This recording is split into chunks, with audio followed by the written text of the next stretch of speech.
The day I found my ranch gate chained shut, I slammed on the brake so hard my old Chevy rattled, kicking up a cloud of Texas dust that stung my eyes. I just sat there staring at this heavy padlock glinting in the sun, a sign bolted to the bars that read, "No access." Pine Valley HOA property. Clearance required. My blood ran hot. This was my land. 800 acres of hilltop haven. Ranch passed down through 4 generations, never once tied to any HOA, and now these folks had the gall to lock me out of my own home. I'm Jake Thornton, a 45-year-old ex-Marine back in Central Texas after years of service, just wanting a quiet life with my mutt Dusty and my cattle. I built a cabin, fixed fences, kept to myself. But the Pine Valley HOA, led by this guy named Victor Grayson, had other plans. Victor was in his early 60s, all pressed khakis and a handshake that felt like a power grab. He'd moved into a big house right where the dirt road to my ranch split off from their gated community, and from day one, he acted like that road was his personal driveway. His sidekicks weren't much better. There was Ellen Marsh, a retired accountant who'd peer over her glasses at my truck like I was smuggling contraband, and Roy Tanner, the HOA's compliance officer who once mailed me a $200 fine for excessive grass height on my own pasture. My pasture, I wasn't even in their HOA. My land's got a 1965 exemption clause clear as day in the county records, but that didn't stop Victor from treating me like some rogue tenant. It started small, annoying stuff flyers about community standards, emails suggesting I voluntarily pave my road to match their aesthetic. I ignored it, figured they'd get bored. Then about a month before the gate incident, I caught a surveyor poking around my fence line claiming he was verifying boundaries for the HOA. I told him to beat it, this was private land. He left, but not before smirking like he knew something I didn't. A week later, my mailbox was bashed in a note stuffed inside that read, "Order is coming. Comply." I brushed it off, dumb prank, right? But then Dusty went missing for a day. Found him limping home at dusk, a cut on his flank, an HOA visitor badge clipped to his collar with a scribbled message. "Keep him leashed or else." That's when I knew this wasn't just petty, it was personal. So when I saw that chain gate, it wasn't just a lock. It was every jab, every threat, every smug look from Victor piling up. I could have cut the chain, called the sheriff, gone the easy route. But something in me snapped. I wasn't just going to open my gate. I was going to own the ground these people walked on. I called my cousin Lila Thornton, a real estate lawyer with a knack for turning tables. Over coffee at my cabin, I showed her the photos, the notes, the badge on Dusty's collar. She leaned back, sipped her mug, and said, "Jake, we're not just fighting this in court. We're buying their world out from under them." Her plan, scoop up every acre of land around Pine Valley's precious community, their trails, their picnic spots, their scenic overlook, and make them pay to even look at it. We got to work fast, setting up a shell company, Lone Star Ventures, to keep things quiet. Lila reached out to landowners around Pine Valley, mostly older folks ready to cash out or struggling with taxes. Within 3 weeks, we'd locked down 60% of the land encircling their neighborhood, including the oak-lined path they bragged about in their newsletters. The real prize, though, was a 10-acre plot right at their front entrance owned by a grizzled rancher named Amos Reed. Amos had his own beef with Victor years back. Victor had reported Amos's grandkids for riding dirt bikes, nearly got their dog seized over a barking complaint. When Lila pitched our plan, Amos didn't just sell, he practically gave us the land at a steal. Chuckling, "Stick it to 'em, Jake." That plot gave us leverage to file for a legal access road straight through their community, a move they never saw coming. But Victor wasn't done. One morning I woke to find my irrigation line, a trench I'd been fixing for weeks, filled with wet concrete, a Pine Valley HOA stamp sprayed in neon orange across it.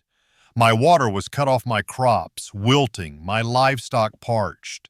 I stood there, fists clenched. Dusty barking like he felt my rage.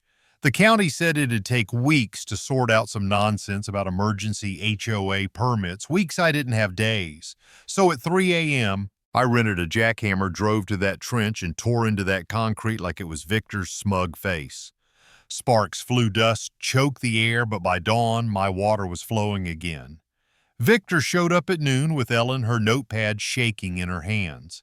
"This is vandalism, Jake," he snapped, his face red as a beet. I didn't look up from tightening a pipe.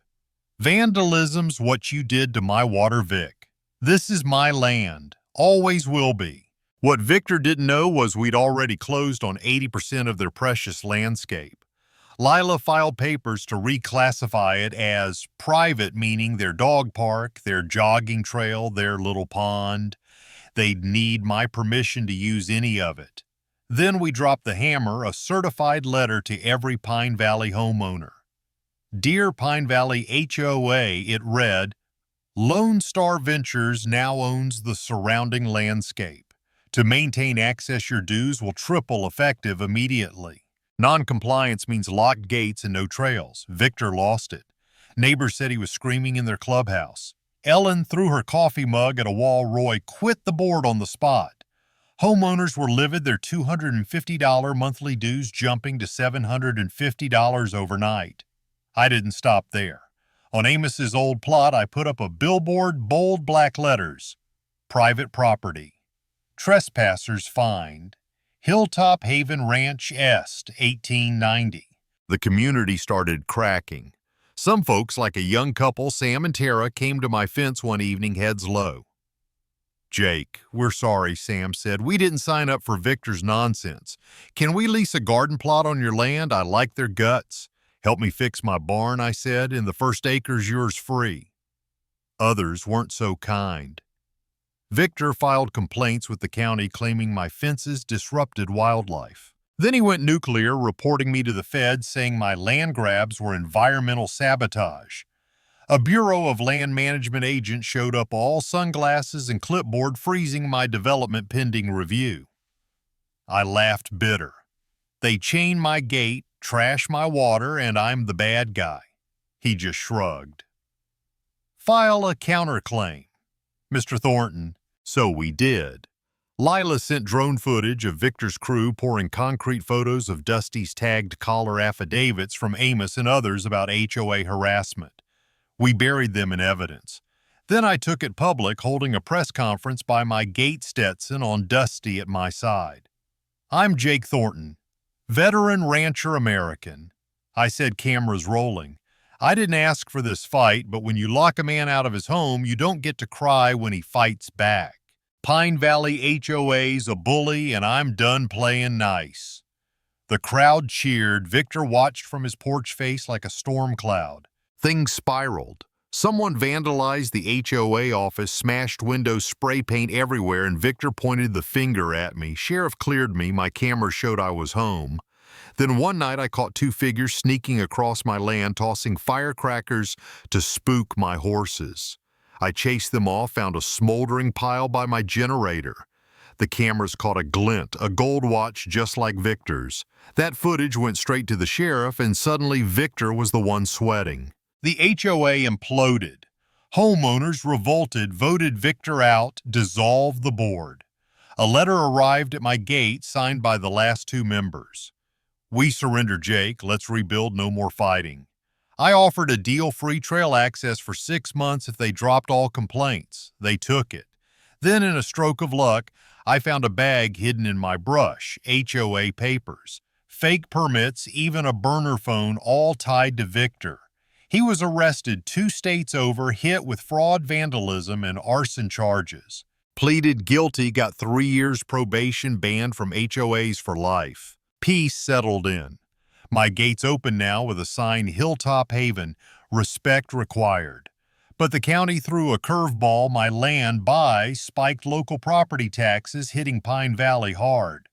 I felt for the folks caught in the crossfire, so I started the Haven Pact Volunteer on my ranch, help with trails or my new learning barn, and I'd rebate their tax hikes.